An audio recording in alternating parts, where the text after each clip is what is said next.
Hello ಸ್ನೇಹಿತರೆ, ನಮಸ್ತೆ. Welcome to Karnataka job news. ಸ್ನೇಹಿತರೆ, ಮತ್ತೊಂದು ಉದ್ಯೋಗ ಮಾಹಿತಿಯನ್ನು ಈ ವಿಡಿಯೋದಲ್ಲಿ ಪರಿಚಯ ಮಾಡಿಕೊಡ್ತೇನೆ. ಇದು ಇಂಡಿಯಾ ಪೋಸ್ಟ್ ಪೇಮೆಂಟ್ಸ್ ಬ್ಯಾಂಕ್ನಿಂದ ನೇಮಕಾತಿ ಅಧಿಸೂಚನೆ ಪ್ರಕಟವಾಗಿರುತ್ತೆ. ಭಾರತೀಯ ಅಂಚೆ ಪಾವತಿ ಬ್ಯಾಂಕ್ನಲ್ಲಿ ಖಾಲಿ ಇರತಕ್ಕಂಥ 51 ಎಕ್ಸಿಕ್ಯೂಟಿವ್ ಹುದ್ದೆಗಳ ಭರ್ತಿಗೆ ಅರ್ಜಿಗಳನ್ನು ಕರೆಯಲಾಗಿರುತ್ತೆ. ಸೊ ನೇಮಕಾತಿ ವಿವರಗಳನ್ನು ಪಡೆಯೋದಕ್ಕಿಂತ ಮುಂಚೆ ನಮ್ಮ ಚಾನಲ್ನ ಸಬ್ಸ್ಕ್ರೈಬ್ ಮಾಡಿಲ್ಲ ಅಂದರೆ ಕೂಡಲೇ ಸಬ್ಸ್ಕ್ರೈಬ್ ಮಾಡ್ಕೊಳ್ಳಿ ಮತ್ತು ಬೆಲ್ ಐಕಾನ್ ಕೂಡ ಕ್ಲಿಕ್ ಮಾಡಿ.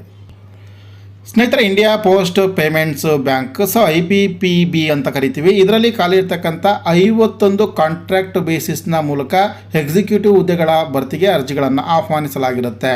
ಸೊ ಇದನ್ನು ಗುತ್ತಿಗೆ ಆಧಾರದ ಮೇಲೆ ನೇಮಕಾತಿಯನ್ನು ಮಾಡಿಕೊಳ್ಳಲಾಗ್ತಾ ಇದೆ. ಹುದ್ದೆ ಹೆಸರು ಎಕ್ಸಿಕ್ಯೂಟಿವ್ ಅಂತೇಳಿ. ವೇಕೆನ್ಸೀಸ್ ಬಂದುಬಿಟ್ಟು ಒಟ್ಟು 51 ಇದೆ. ಏಜ್ ಲಿಮಿಟು ದಿನಾಂಕ 1 ಫೆಬ್ರವರಿ 2025 ಲೆಕ್ಕ ಹಾಕುವಂತೆ. ಕನಿಷ್ಠ 21 ವರ್ಷ ತುಂಬಿರಬೇಕಾಗುತ್ತೆ. ಗರಿಷ್ಠ 35 ವರ್ಷವನ್ನು ಮೀರುವಂತಿಲ್ಲ. ಇದರಲ್ಲಿ ಸಾಮಾನ್ಯ ವರ್ಗದವರಿಗೆ 13 ಹುದ್ದೆಗಳು ಇದೆ.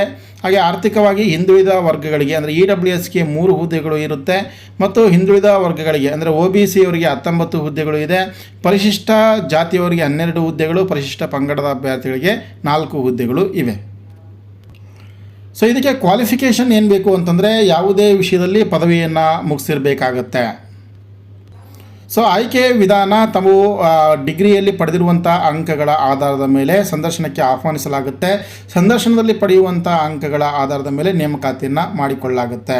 ಇದರ ಕಾಂಟ್ರಾಕ್ಟ್ ಪೀರಿಯಡ್ ಬಂದುಬಿಟ್ಟು ಆರಂಭದಲ್ಲಿ 1 ವರ್ಷ ಇರುತ್ತೆ. ಅದನ್ನು ಮತ್ತೆ 2 ವರ್ಷಗಳಿಗೆ ವಿಸ್ತರಿಸುವ ಸಾಧ್ಯತೆ ಇರುತ್ತೆ. ಗರಿಷ್ಠ 3 ವರ್ಷದವರೆಗೂ ಕೂಡ ಇದರಲ್ಲಿ ನೀವು ಕೆಲಸವನ್ನು ನಿರ್ವಹಿಸಬಹುದು. ಅಪ್ಲಿಕೇಶನ್ ಫೀಸ್ ನೋಡಿ, SC ST ಅಂಗವಿಕಲ ಅಭ್ಯರ್ಥಿಗಳಿದೆ ₹150 ಇಂಟಿಮೇಷನ್ ಚಾರ್ಜ್ ಇರುತ್ತೆ. ಇನ್ನಿತರ ಎಲ್ಲ ಅಭ್ಯರ್ಥಿಗಳಿಗೆ ₹750 ಅಪ್ಲಿಕೇಶನ್ ಫೀಸ್ ಕೂಡ ಇರುತ್ತೆ. ಅಪ್ಲಿಕೇಶನನ್ನು ಸಬ್ಮಿಷನ್ ಮಾಡ್ತಕ್ಕಂಥ ವಿಧಾನ IPPBonline.com ವೆಬ್ಸೈಟ್ಗೆ ವಿಸಿಟ್ ಮಾಡಿ ಅಲ್ಲಿ ರಿಕ್ರೂಟ್ಮೆಂಟ್ ಪೇಜ್ಗೆ ಹೋಗಿ ಆನ್ಲೈನ್ ಮೂಲಕ ಅರ್ಜಿಯನ್ನು ಸಲ್ಲಿಸಬಹುದು. ಅರ್ಜಿ ಸಲ್ಲಿಸುವ ಪ್ರಮುಖ ದಿನಾಂಕಗಳು ಮಾರ್ಚ್ 1, 2025 ಅರ್ಜಿ ಆರಂಭ ಆಗುತ್ತೆ. ಮಾರ್ಚ್ 21ನೇ ತಾರೀಕಿನವರು ಕೂಡ ಅರ್ಜಿಯನ್ನು ಸಲ್ಲಿಸಲಿಕ್ಕೆ ಅವಕಾಶ ಇದೆ. ಆಸಕ್ತರು ಕೂಡಲೇ ಅರ್ಜಿಯನ್ನು ಸಲ್ಲಿಸಿ. ಹಾಗೆ ಈ ವಿಡಿಯೋವನ್ನು ಶೇರ್ ಮಾಡಿ. ಇದೇ ರೀತಿಯ ಇನ್ನೊಂದು ಜಾಬ್ ನ್ಯೂಸ್ನೊಂದಿಗೆ ಮುಂದಿನ ವಿಡಿಯೋದಲ್ಲಿ ಸಿಗ್ತೀನಿ. ಅಲ್ಲಿವರೆಗೂ ನಮಸ್ಕಾರ.